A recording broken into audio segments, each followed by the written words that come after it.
Cihazınızın tamire mi ihtiyacı var? Ücretsiz teşhis sunuyoruz.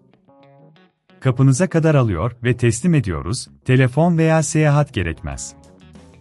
Tamir öncesi size fiyat teklifi gönderiyoruz ve sadece onayladıktan sonra devam ediyoruz. Kolay, şeffaf ve profesyonel. Link açıklamada. P60F model dizüstü bilgisayarınızın klavyesini değiştirmek için öncelikle gerekli aletleri hazırlayın. Bu işlem için bir yıldız tornavida, düz tornavida ve plastik bir açma aracı gerekecek. İlk adım, dizüstü bilgisayarınızı kapatmak ve bataryayı çıkarmaktır.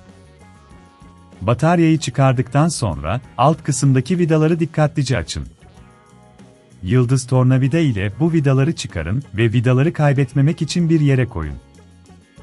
Vidaları çıkardıktan sonra, plastik açma aracını kullanarak dizüstü bilgisayarın alt kısmını dikkatlice açın.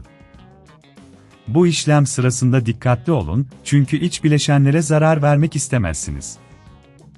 Klavye bağlantı kablosunu bulmak için dizüstü bilgisayarın üst kısmına geçin. Klavyenin altındaki vidaları çıkararak klavyeyi yukarı kaldırın. Eğer bağlantı kablosu zor bir şekilde çıkıyorsa, dikkatlice çekin. Unutmayın, eğer bunun çok zor olduğunu düşünüyorsanız, evden alın ve teslimat hizmeti sunduğumuzu unutmayın. Yeni klavyeyi takmadan önce, eski klavyenin altındaki alanı temizlemek önemlidir. Toz ve kir birikintilerini temizlemek için bir hava spreyi kullanabilirsiniz.